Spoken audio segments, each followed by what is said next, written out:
I'll fucking run you over, I don't care.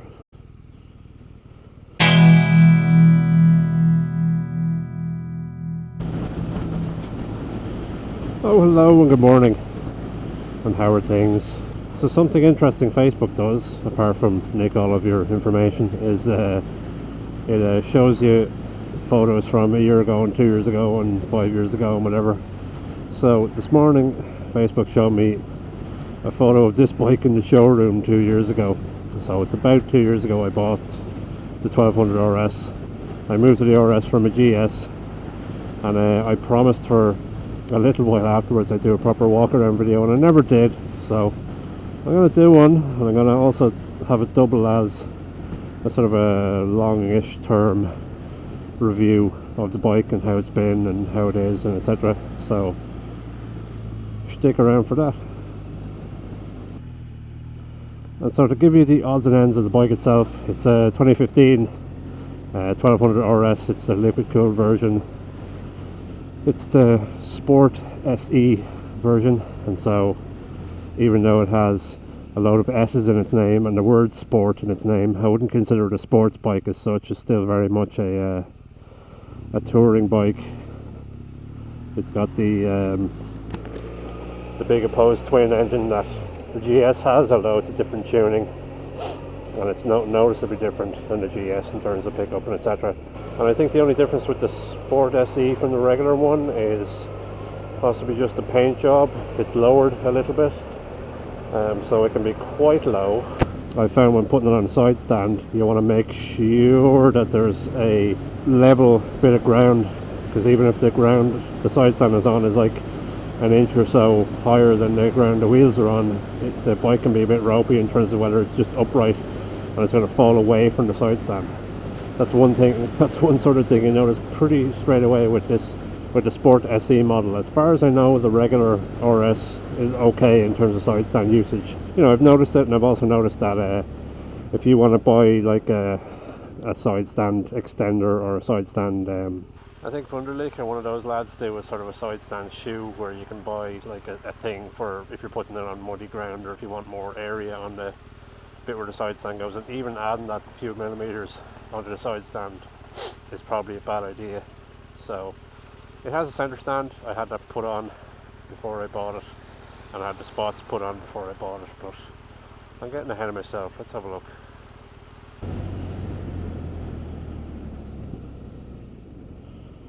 Alright, this is as good a spot as any. Right, welcome to Bull Island, and welcome to the 2015, eventually, BMW R1200RS. This is the walk around video and the sort of long-term ownership review. So this is the bike. It's the you know, if you're looking at a video about the bike, you're probably aware of the specs. It's the BMW opposed twin boxer engine, same engine as in the GS. I'm going to do a quick old walk around and talk about the mods I put on it, and then the things I've found with it. So if you look at the bike from the front, the things that are noticeable in terms of mods, so those are the factory installed spots. I found them very good. I generally have them on all of the time, and I'm fairly unapologetic about that, because, you know, I've had some people sort of go like, those spots are very bright, and I'm like, good, you know, you can see me, mission accomplished. The other thing you see from the front is I have the Guard Concept GoPro mount on the front, which I've used a few times, haven't used as much as I thought I would. When I did the review, I kind of said I might change the mirrors. Turns out at the time you couldn't really get mirrors. I haven't looked into it since. Other modifications you might see there at the front of the cylinder block, which needs a wash, is the Cymark crud catcher. I think I did an install video for that, but that's been good at just keeping a lot of the gick off of the cylinder head, and generally it hasn't been a big deal. So rather than have big ignorant engine bars on the cylinder heads, I put on the Machine Art. They have a name on them, I'll flash the name up, I forget it right now, but it's like sort of ABS and then rubberized on the inside guards, where if you go find a YouTube video, a chap puts them on a GS and then just flings the GS on the ground, and it's grand, there's not a bother on it. So I'll sort of take that as a guarantee. You know, it's a bit of a risk. I you know, it's not going to be as good as engine bars if you drop the bike at speed, but you know, I haven't done that and I'm not planning on doing it, and it's a risk that you take. So there you go. Haven't really done anything around the back. I got the boxes, which I have another video on. There's the Akrapovic end can. It's the, you know, the Akrapovic end can for this bike. It's the aftermarket one, not the one from the dealer. The sticker has started to come off, which is not great, but there you go, it's a sticker. What can you do? The number one mod I'd recommend for this bike, if you get none of these other mods, is the Art Mud Sling. So you'll see it in the back there.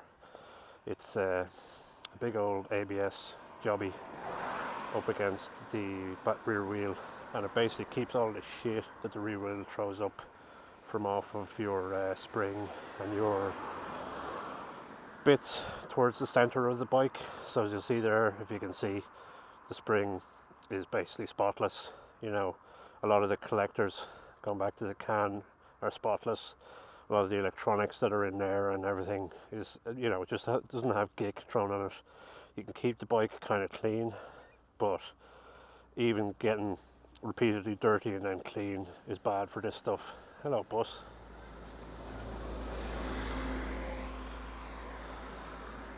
So niggles with the bike, and there's going to be a couple of RS versus GS specific things in here. Things I missed from the GS, first of all. I did miss the telelever front forks. It's got regular forks on it. The GS has a telelever forks, which has another set of, like, it's hard to explain, but basically on the GS you can grab a big handful of brake and all that really happens is the bike slows down, whereas with this it's like a regular bike. You just sort of, you grab a load of brake and you get dive into the forks, which can affect stability a little bit if you're being an idiot with the brakes. Other niggles, there's been a couple of parts. I have kept the bike clean, you know, I have kept the bike in regular nick, but there have been a few bits that I've sort of spotted with corrosion. So the brake discs have corroded a little bit. This bit in particular, this kind of valve going into the rear brake caliper it's just rusted.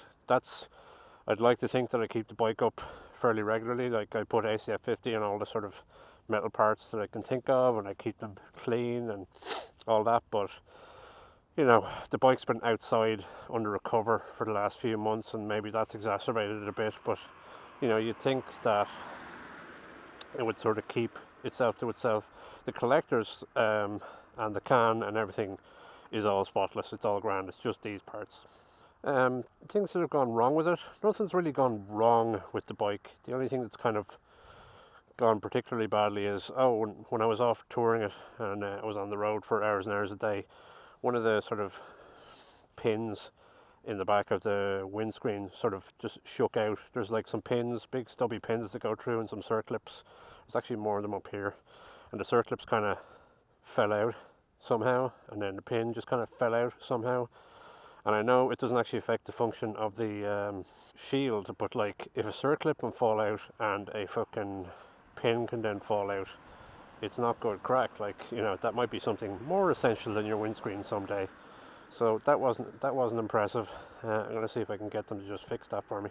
The other thing as well is, as I mentioned, the side stand can be a bit sort of ropey if you have it on level or flat, or if where you happen to stop is slightly up from it. Like, I've had other bikes with side stands and it's not been it doesn't lean over much at all really if we go to the back of it.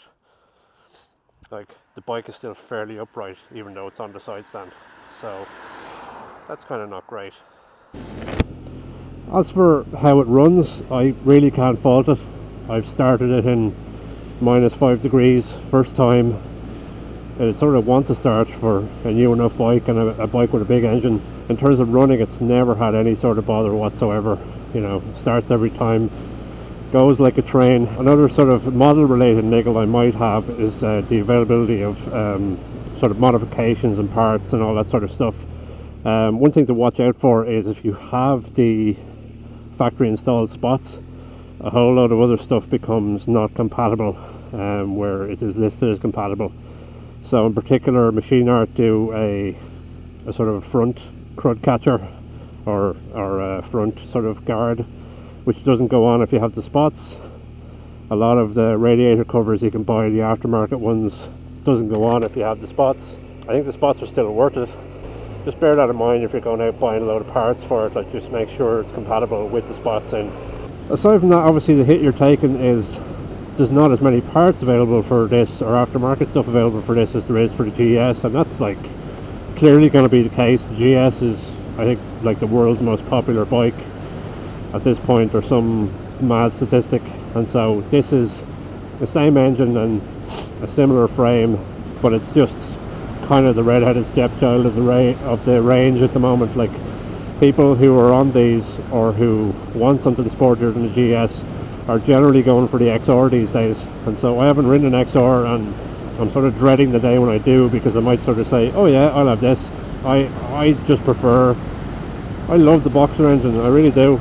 It's an engine that goes into not a fast bike, but like a reliable, just runs all day kind of bike. It just goes like a train all day long, and you can just burp it along in third through town, and it'll never let me down in terms of torque and getting off the mark and all that sort of stuff. And so as to whether I'm still happy with it, and if I'd consider changing it, I don't know, never say never. This is the bike I've stuck with for the longest since I've been riding bikes, and I'm still very happy with it. It's a very decent all-rounder. You know, you can certainly bring it out on a long tour and there's no big deal, you can sit on it all day, but it's also a bit of crack around town. Obviously there are bikes that are more cracked, or smaller bikes, or more powerful bikes, or whatever tickles your fancy, but in terms of the situation I'm in at the moment, where I can only really have one bike, this is the one bike at the moment. Like, it'll do me just fine. The current round of BMW bikes, certainly, and Triumph are coming out with some lovely bikes at the moment with sort of more technology on them. I'm very much in the camp of, like, technology is good. It's generally been tested, it's generally good. You're generally, no matter how good of a biker you are, you're not going to second guess ABS, so you're not going to second guess certain other rider aids. The new generation of GSs, and I think this bike are getting this, like the TFT Scream with all of the bits and bobs and etc., and the new Triumphs are getting it, so that'll be the only thing that'll have me considering an upgrade after a while. But like, it's big moolah for what's not a huge deal in terms of whether or not it's a nice bike. Hey, easy there. And so, would I rather have this or the GS back, or a nice big GSA, or one of the other sort of bikes that are in the range? Is that at the moment, no. I think this bike is fine for me. You know, there's no saying that this bike is better than the GS or not better than the GS. Like, some days I'd love to be back up on a big old fucking ignorant GS adventure and going around on that, but there's other days where, like, I'm filtering in and out through traffic where I wouldn't have the same confidence, and where, you know, there's a lot to be said for having a slightly smaller bike. And so there's no definitive answer as to what's a better one. It's all down to people's circumstances and, you know, what they particularly want. I'm not in the market for a super fast bike. You know, I'm on the market for a very decent sort of all-rounder and everything like that. And what I've heard about the XR in particular, and that's the bike people ask me about the most, like, would you consider going to an XR? And it's like, I like the burp out of the Boxer engine. I don't really need a fast bike, because the XR is like, it has the S1000 engine in it, and so it's going to be a faster, more obnoxiously kind of bike, you know, if you ride it that way.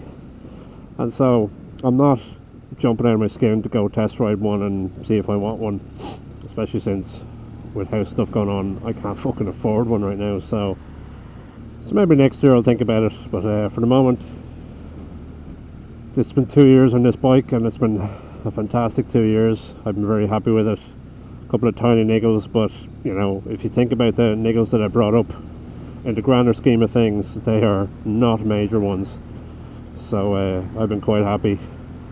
I'm gonna be happy, or have to be happy, for another year or two, and it may come time to move on, but for the moment, definitely comes recommended. BMW R1200RS. It's good shit.